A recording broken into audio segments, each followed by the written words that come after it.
Hi, we have James Toller with us tonight, and James is running for Kentucky House seat for District 78, and we don't exactly know where that is, James. Where is District 78? It goes from the Toyota plant side of Georgetown in Scott County, Mm-hmm. and then it covers Pendleton and Harrison County as well. Okay, cool, cool, cool. So we're going to talk about um, truckers tonight and some of the problems they're having, and I wanted to start with how do you get into driving? Well, it was kind of a strange ordeal. I'd I was just actually about 3 months before I got into driving. I was actually in an auto accident involving an 18-wheeler. I was going out of the vehicle about 120 feet. So I never really thought that I would have gotten into truck driving. But just one day at work, I had a great job paying $15 an hour, and just one day, I just told my wife, I said, "Well, this was on Friday, by the way," and I said, "Well, I'm leaving Sunday." She said, "What do you mean you're leaving Sunday?" I was like, "Well, I'm going to truck driving school." I said, "I'm gonna go drive a truck," and it just happened that quick. What flipped that switch in you? What was that? What made that change in you? What made you suddenly want to do that? I'm one of those people that when something comes to mind, I just go with it Okay.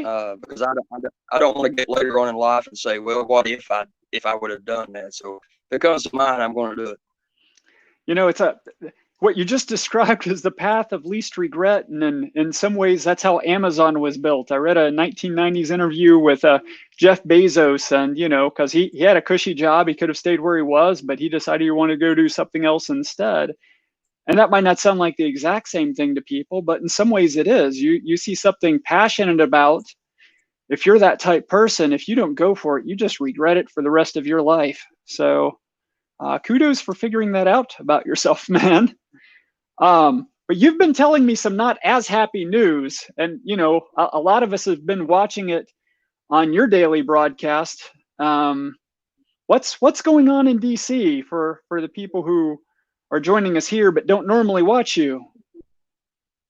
Well, what happened in D.C. is we went up for a little protest, pretty much to get the government to help. And a lot of people downed us for that at the beginning, saying, you're not going to get a meeting, you're not going to get a meeting, you're not going to do anything, you're not going to accomplish anything. It first came out that from the government that the FMCSA, which is the Federal Motor Carrier Safety Administration, they came out and said, well, they'll be there 3 days and they'll be gone. So they were thinking, by Monday we were going to be gone. Well, 20 days later, sitting on Constitution Avenue on the south lawn of the White House, we finally got our meeting. They seen we were serious. I gotta And, I gotta kind of you know, wonder, do these FMCA people know how long a haul it is across the country? Do they know the sort of endurance you guys display on a daily basis to think you're going to give up on something after 3 days? well, we've had different events, that happened over the last few years that only lasted a couple of days and everybody went Uh, on about their way. Well, we finally said that, what, we've had enough of the government overregulations, overreach, and things like that. Let's go to DC and take it to them. And we said from day one, we're not leaving until we get a meeting. And that's what we meant. And we stuck it out. 21 days was the total. And as far as we know, it's the longest standing protest ever. Uh, and we'll see. so how many trucks are there? Altogether, at times people left and then came back. They had to go out and haul a load, to make money, to make a truck payment or whatever. Right, Altogether, probably roughly 500 to 600. We had almost 300 at one time lined both sides of Constitution Avenue. right, right. Now I know the general population does not love their charts and graphs and spreadsheets, but I have a pretty easy one here.